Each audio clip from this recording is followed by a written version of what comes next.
Hi guys, I'm Laura Vitale. Today we're gonna make what I call my chile relleno enchiladas because I love chile rellenos and I love enchiladas, and I'm combining the two because I love chile rellenos but I don't love the whole frying process. So this kind of gives me the best of both worlds, and I am so excited to share with you. I shared a sneak peek on my Instagram a few days ago and I had everybody kind of going crazy and excited for the recipe. Who doesn't love chile rellenos and who doesn't love enchiladas? So combining the two just seems like a natural fit. I'm going to start by making my sauce. So I've got a little saucepan here. To it, I'm going to add some olive oil. I've already added some olive oil, and I'm adding some chopped up onion, just finely diced half of a yellow onion. I'm going to get that in there just to sweat and soften and do its thing. Over here, what I've got are some poblano peppers that I have charred over my gas burner. I just placed them directly over my burner until they were charred on all sides. Then I just placed them in this bowl. I cover them with the plate so that they could steam, and it'll make it really easy for me to remove the seeds. Beautiful. And all I'm going to do to this, I'll do it off camera because it's literally all I'm going to be doing is this. Look, taking away the charred bits, which comes off so easily when you just give them time to steam.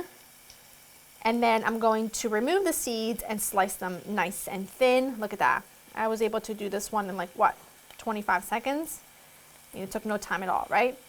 And the thing is though, anytime you're working with any kind of roasted pepper, you're gonna get the urge to wash them and rinse them to make the process go by faster. Well, you better say goodbye to all your flavor, because you're just washing away all that beautiful charredness that you worked so hard to achieve. So you want to do this without rinsing them underwater, but you'll want to wash your hands periodically as you're doing it so that it doesn't drive you crazy. What I also have here is some shredded Monterey Jack. You can really use any cheese that you would like in your chile rellenos or any good melty cheese. For the sauce, I've also got a mixture of water and tomato sauce. I'm making the same sort of sauce that I make to serve over my chile rellenos because that's how it's served to me at my favorite Mexican place. And so to season that up, I've got a mixture of cumin, chili powder, I've got a little bit of garlic powder, I've got some chicken bouillon, and I've also got the tiniest little pinch of cinnamon because the place I get my chile rellenos puts a cinnamon stick in their sauce and it makes all the difference in the world. And then all you need are some tortillas of your choice. I'm using corn, but you could use whatever. And you're pretty much in business. So I'm just gonna go ahead and peel all of my peppers. And once they're peeled, like I said, I'm gonna shred them up. I'm gonna cut them nice and thin into long strips. And then we move on with our sauce. Fantastic. I'm just gonna go ahead and add the tomato sauce and water mixture along with all my seasonings.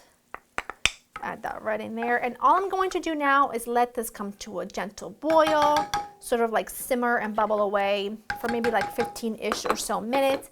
This is the time you want to get your oven preheated, your cheese shredded if you haven't done that already. My peppers, like I said, are pretty clean at this point. I don't really mind if there's a teeny tiny bit left off because, like I said, I don't like cutting out flavor. I don't like leaving out the flavor, so I don't like to rinse them. And I just kind of do one of these. I can sort of tell these are going to be spicy. Poblanos is the kind of thing where you don't know how spicy they're going to be until you bite into one. But trust me, these are so good.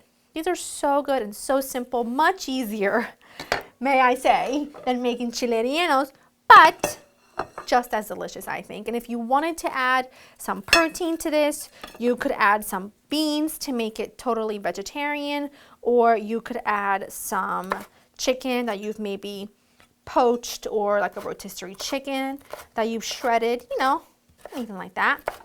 I'm just going to slice them like that, put them in here, and I'm going to continue to do this to the rest of them until my sauce is ready, and then we pull them together.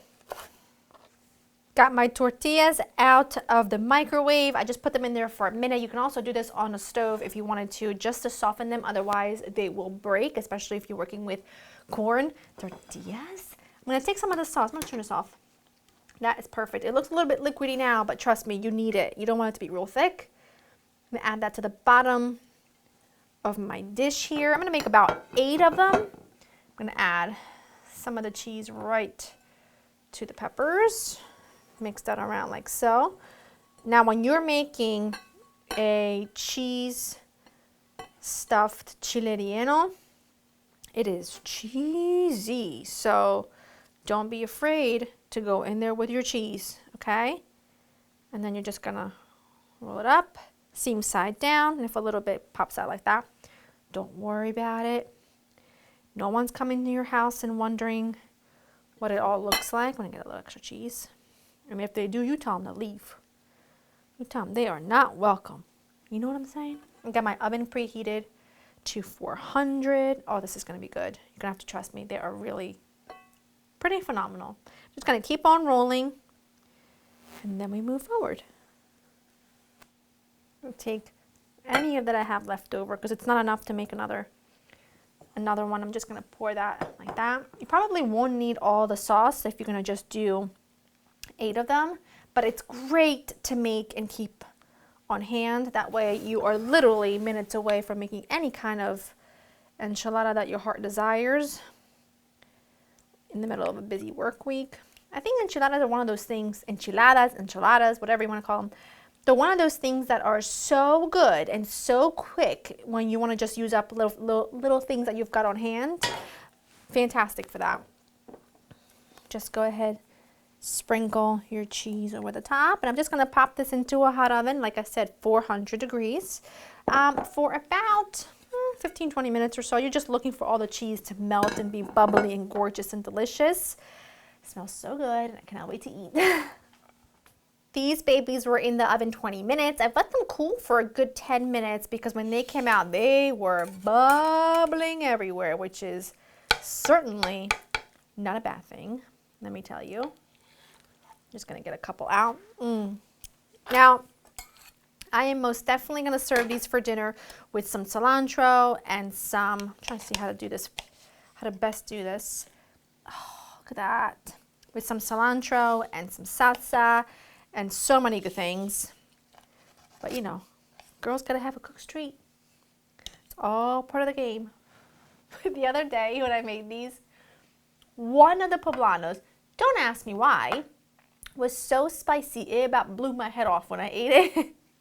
And now I'm slightly terrified I'm gonna find a very spicy one, but that's sort of the name of the game when it comes to chilies, right? Oh, listen, look at that. There's so much cheese. The pepper is perfect. It's not that spicy at all, actually. It's amazing. It's amazing, and I cannot wait to go and have dinner. Go to laurainthekitchen.com for the written recipe. I hope you enjoy spending time with me. These are a must make. Please do it. Don't do that to yourself and now make something so delicious and so easy this weekend because you deserve it. Hope you enjoy spending time with me, and I'll see you in the next one. Bye.